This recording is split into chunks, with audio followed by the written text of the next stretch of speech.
हम दो बहन भाई थे। मयंक भाई मुझसे 4 साल बड़े थे। माँ बाप ने हमारी परवरिश बहुत अच्छे से की थी ताकि पढ़ाई में कोई कम ना रहे। हम सब की बहुत अच्छी आदत थी, लेकिन बाबा की सैलरी काफी कम होने की वजह से मैं मैट्रिक से आगे ना पढ़ सकी। उन दिनों माँ बहुत बीमार थी और बाबा की सारी सैलरी तकरीबन उनके इलाज मालजे पर ही खर्च हो जाती थी।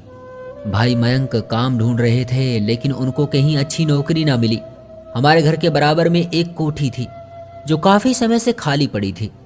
कोठी के मालिक और उनकी फैमिली कनाडा शिफ्ट हो चुके थे। वो कभी कभी आते थे, इसी वजह से उनका घर नहीं बिकता था। जब मालिक ही मौजूद ना हो तो मकान कैसे बिकेगा भला।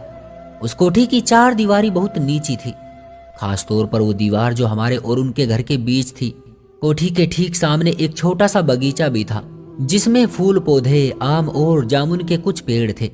जब जब उन पेड़ों पर फल आते तो हम दीवार से कूदकर उधर चले जाते और कच्चे आम और जामुन खूब मजे से खाते थे। सुरेश साहब, जिनकी ये कोठी थी, बहुत सालों तक पड़ोसी रहे थे। पहले उनका मकान छोटा सा था। जब उन्हें रहते रहते कुछ वक्त गुजर गया तो पुराना घर तोड़कर दूसरी कोठी बना ली। कुछ साल उसमें रहे और फिर कनाडा चले गए। उनको वहां शिफ्ट हुए 9 साल बीत चुके थे और तब से ये कोठी कभी कभार ही खुलती थी। बाबा जी एक पड़ोसी के नाते सुरेश अंकल की इस जायदाद की देखभाल कर लिया करते थे। ऊपर वाले ने पड़ोसियों को तरक्की दी। वो दौलत के मामले में खुशहाल होते गए। हमारा घर छोटा सा बना हुआ था, आसपास बंगले और कोठियां बनती गई। देखते ही देखते ये बेहतरीन इलाका बन गया। खैर, एक दिन सुरेश साहब अपनी कोठी बेचने में कामयाब हो गए और ये वीरान घर फिर से आबाद हो गया। उसमें जो लोग आए वो बेहद शांत माहौल को पसंद करने वाले और शरीफ इंसान थे और बहुत अमीर भी थे, मगर घमंड नाम को भी न था। उन्होंने काफी रुपया खर्च करके इस कोठी को नया और खूबसूरत बनवाया और महंगे फर्नीचर से सजा लिया। नए पड़ोसियों ने मुलाकात में पहल की और एक दिन वो माँ बेटी हमसे मिलने आ गई, जबकि हमारे घर में गुर्बत का राज था। लेकिन वो बहुत अच्छे लोग थे, पड़ोसी की अहमियत को अच्छी तरह से जानते थे। माँ के साथ उन्होंने घुल मिलकर बातें की। नई पड़ोसन ने अपने पति का नाम दिनेश और बेटी का नाम मोनिका बताया। मोनिका उनके साथ ही थी और मुझसे 4-5 साल बड़ी लग रही थी। वो मुझसे अपनों की तरह बातें करने लगी। हमारी उनसे ये पहली मुलाकात थी। उन्होंने घर आने को भी कहा। यूं उनकी हैसियत की वजह से जो झिझक महसूस हो रही थी वो ना रही। हमारे घर का टीवी पुराना था, खराब हुआ तो दोबारा ना ले सके। अब मैं टीवी देखने उनके घर चली जाती थी। एक दिन बातों बातों में आंटी ने कह दिया कि उन्हें अपने बगीचे की देखभाल के लिए किसी माली की जरूरत है, लेकिन चाहती है कि कोई भरोसे लायक आदमी हो। उनके पति काम के सिलसिले में दूसरे शहर चले जाते हैं तो माँ बेटी अकेली रह जाती है। इसलिए वो किसी भरोसेदार नौकर को बगीचे के लिए रखना चाहती थी, जो घर के अंदर भी आए तो किसी किस्म का कोई खतरा ना हो। ये इलाका और मोहल्ला उनके लिए बिल्कुल ही नया और अजनबी था और वो किसी को न जानते थे।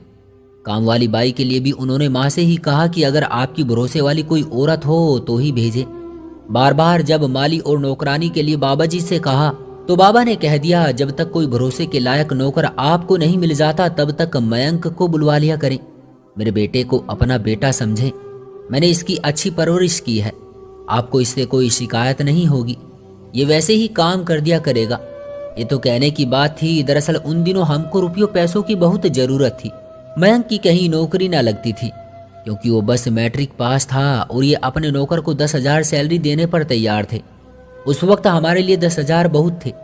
बाबा जी ने मयंक को समझा दिया कि सैलरी को हरगिज ना लेना, वो खुद जिद करके दे तो ले लेना और उस घर को अपना घर और उनकी इज्जत को अपनी इज्जत समझना और कोई ऐसी हरकत ना करना जिससे हमें शर्मिंदा होना पड़े, क्योंकि मैंने उनको ये कहा है कि आपकी तकलीफ दूर करने को मेरा बेटा हाजिर है। इतने दिन आपकी मदद करेगा जब तक आपको मालिया नौकर वगैरह नहीं मिल जाता। ये रोज आपके घर आकर आपके काम कर दिया करेगा। बाबा की बात मयंक भाई को अच्छी तरह समझ आ गई। यूं तो वो बेहद शरीफ लड़का था, सिगरेट पीता और ना फिल्म देखने की उसे लत थी। वो कोई नशा भी ना करता था, सीधा सादा था। कभी उसने किसी लड़की को गलत नजरों से नहीं देखा था। माँ जो काम कहती घर के सारे काम कर देता। माँ बाप को मयंक से अच्छी उम्मीदें थी। मयंक भाई आंटी के काम करने लगा।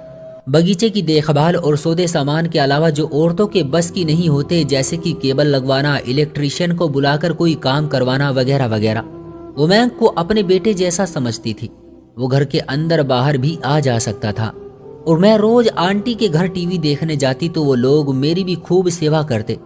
दुनिया में ऐसे लोग कम ही होते हैं। एक रोज रात को मेरी आंख खुली, प्यास लगी थी। पानी पीने को उठी तो देखा भाई की चारपाई खाली पड़ी थी। दीवार के उधर किसी की आवाज सुनाई दे रही थी। तभी मुझे शक हुआ और मैंने अपने घर की सीढ़ियों पर चढ़कर मोनिका के घर में झांका। हमारी सीढ़ियों से उनके घर का बगीचा नजर आता था। चांदनी रात थी। चांद की रोशनी में मैंने अपने भाई को मोनिका के बहुत करीब पाया। दोनों एक दूसरे के कानों में बातें कर रहे थे। दिल धक से रह गया। डरी डरी सीढ़ियों से नीचे उतरी और चारपाई पर लेट गई। सोचने लगी, अगर बाबा की आंख खुल जाए और वो उनको यूं रात गए बातें करते देख ले, या फिर आंटी ही देख ले, तो हमारा क्या भरम रह जाएगा। मुझे नींद ना आई। तकरीबन 1 घंटे बाद मेरा भाई दीवार कूदकर सीढ़ियों पर आया और दबे कदमों आकर अपनी चारपाई पर लेट गया। मेरी सांस रुकी हुई थी, जैसे सांप सूंघ गया हो। बहुत प्यास लगी हुई थी मगर पानी पीना भूल गई थी। सुबह अपने मासूम सूरत भाई को रोजाना की तरह नॉर्मल अंदाज से बातचीत करते पाया तो रात के किस्से को एक ख्वाब समझकर भुला दिया। इस बारे में किसी से बात ना कर सकती थी। माँ, बाबा, यहाँ तक कि मयंक भाई से भी नहीं। होंठ सी लिए। भगवान मेरे भाई पर रहम करे। उसे कैसे मना करूं, शर्म आती थी। सोचा जो होगा देखा जाएगा। कुछ दिन बाद एक रात जब हल्की हल्की बारिश हो रही थी और सब घर वाले अंदर थे, मैंने देखा कि मयंक और मोनिका दीवार के पास खड़े एक दूसरे से बातें कर रहे थे। मुझे देखकर भाई इधर आ गए और वो उधर चली गई। भाई ने कहा, बहन प्लीज इस बात का किसी को भी ना बताना, क्योंकि मोनिका मुझसे प्यार से बात करती, खिलाती पिलाती, इज्जत देती, इसलिए मैंने किसी से ना कहा। उसके बाद वो वहां मिलते या छुप कर बातें करते, मुझे नहीं पता। फिर बात उस हद तक पहुंच गई कि जब बात छुप नहीं सकती थी तो तब मोनिका ने सारी बात अपनी माँ को बता दी और कहा कि मयंक से मेरी जल्द से जल्द शादी करवा दे, वरना आपकी इज्जत दांव पर लगी है। उन्हीं दिनों मोनिका के बाबा अपने काम से फ्री होकर आ गए। आंटी ने इस बात को पता नहीं अपने पति को बताई भी या नहीं, क्योंकि मोनिका की मंगनी बचपन में उसके बाबा के दोस्त के बेटे से हो चुकी थी। उन्होंने जल्दी से घर बेच दिया और अपनी लड़की को लेकर दिल्ली चले गए। किसी बात के खुलने से पहले ही उन्होंने मोनिका की शादी उसके मंगेतर से कर दी। हमारे बाबा तक के पास इस बात का जिक्र तक नहीं किया और ना ही बेटी की शादी में हमें बुलाया। यूं हमसे उनकी बातचीत हमेशा के लिए खत्म हो गई। उनके जाने के बाद मयंक भाई काफी महीने गुमसुम और गमजदा रहे। उन्होंने कई दिन कुछ खाना खाया न पिया, मुर्दा सा पड़ा रहता था। वक्त गुजरता गया और वक्त गुजरते देर नहीं लगती। कुछ सालों बाद माँ की मृत्यु हो गई। बाबा रेलवे से रिटायर हो गए तो उनकी जगह मयंक भाई को नौकरी मिल गई, लेकिन भाई का ट्रांसफर दिल्ली में शादरा रेलवे स्टेशन पर हो गया और यूं हम सब भी दिल्ली में आ गए। और फिर वही मेरी मौसी जी ने अपनी किसी जानने वाली से मेरे भाई की शादी करवा दी। एक दिन मैं मौसी जी के साथ बाजार गई। बताती चलूं, हमारी मौसी पहले से ही दिल्ली में रहती थी। हम एक दुकान में शॉपिंग कर रहे थे कि अचानक वहां मोनिका आ गई। उसके 2 बच्चे भी थे। मुझे देखकर उसकी आंखें चमक उठी, गले मिली और फिर एक तरफ ले गई। बोली, तुम्हारे माँ बाबा कैसे हैं और मयंक का क्या हाल है? मैंने बताया कि माँ का स्वर्गवास हो गया है और मयंक भाई का ट्रांसफर होने की वजह से अब हम सब यहीं पर रहते हैं। उसने और ज्यादा सवाल जवाब ना करते हुए मुझे जल्दी से कहा, अच्छा एक बात कहनी है, जल्दी से सुन लो। मेरा पति सामने की दुकान में अपने लिए कुछ शॉपिंग कर रहा है और मैं इधर बच्चों के कपड़े लेने आई थी। देखो ये मेरा बेटा है मोहित, तुम लोगों की अमानत है। तुम इसे ले जाओ और मयंक को कहना इसे उस ईश्वर का तोहफा समझकर रख ले। मैं अपने पति से कह दूंगी कि वो बाजार में कहीं खो गया है। मैंने इनकार कर दिया और बताया कि मयंक भाई के बाबा ने शादी कर दी है। 5 साल हो चुके हैं लेकिन उनकी औलाद नहीं है। कहने लगी फिर तो और अच्छा है, मोहित के रूप में उसे औलाद मिल जाएगी। इतने में मौसी ने अपनी शॉपिंग भी कर ली और वो अब मेरी तरफ आ रही थी। मैंने मोहित का हाथ थामने से इनकार कर दिया तो मोनिका ने कसम दी कि किसी तरह अकेली दोबारा यहाँ मिलो, मुझे तुमसे कुछ बातें करनी है। उसने जल्दी से अपना फ़ोन नंबर भी लिख दिया। इतने में मौसी जी मेरे करीब आ गई और हम दुकान से निकल गए। घर आकर मैंने भाई से मोनिका का जिक्र तक न किया। फिर एक दिन सहेली के यहाँ का कहकर दोबारा उसी जगह गई, क्योंकि मोनिका ने कसम दी थी और मैं भी उसके राज को जानना चाहती थी जो आधा अधूरा रह गया था। फोन पर बात करने के बाद जब वहां पहुंची तो वो पहले से ही वहां मौजूद थी। आज उसकी बेटी साथ न थी लेकिन बेटे को साथ लाई थी। कहने लगी, तुमको भगवान का वास्ता मोहित को मयंक के पास ले जाओ। मैं अपने पति से कह दूंगी कि गुम हो गया है। आखिर ऐसा क्यों आप अपने पास से इतने मासूम बच्चे को जुदा करना चाहती हैं? बस इसकी कोई वजह है। देखो ना, बच्चे तो अपने खानदान के चिराग होते हैं। जिस बाग का फूल हो उसी बाग में अच्छा लगता है। तुम खुद समझदार हो, और क्या कहूँ। बेशक मयंक भाई की औलाद नहीं है, लेकिन भाभी किसी और बच्चे को क्यों अपनाएगी, ये तो सोचिए। फिर ऐसा जुल्म क्यों करना चाहती हैं आप? आपका बच्चा क्या आपको याद नहीं करेगा? जरूर करेगा, लेकिन कुछ महीने बाद भूल जाएगा। तुम उसे सगी बुआ जैसा प्यार दोगी, मयंक का प्यार भी इसे मिल जाएगा, और मेरी मोहब्बत जो अभी तक मयंक के लिए मेरे दिल में जिंदा है उसे सुकून मिलेगा। मोहित के जरिए ही सही मेरा संबंध मयंक से जुड़ा रहेगा। उफ मेरे भगवान, मैंने सोचा कि क्या कोई औरत मोहब्बत में इस कदर दीवानी हो सकती है कि वो अपने बच्चे को इस मोहब्बत के लिए कुर्बान कर दे, ये बस अपने महबूब से संबंध को जोड़ा रखने के लिए। हरगिज नहीं, ये मुमकिन ना होगा। तभी मैंने मोनिका से कहा, दीदी मोनिका, अभी मैं मोहित को नहीं ले जा सकती। जिस रोज भाभी मायके गई होगी तो आपको फोन कर दूंगी और फिर उसे घर ले आऊंगी।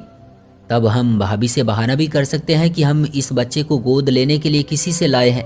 कह देंगे कि मयंक भाई के दोस्त से, जिसकी पत्नी इस दुनिया में नहीं रही है। शायद इस वजह से भाभी मोहित को रखने पर राजी हो जाए। वो कुछ मायूस सी हो गई, लेकिन मैं उसके जज्बाती फैसले की खातिर कोई बड़ा खतरा मोल नहीं लेना चाहती थी। डबडबाई आंखों से मोहित को बाय किया, जिसकी शक्ल इस वक्त मयंक भाई से मिलने लगी थी।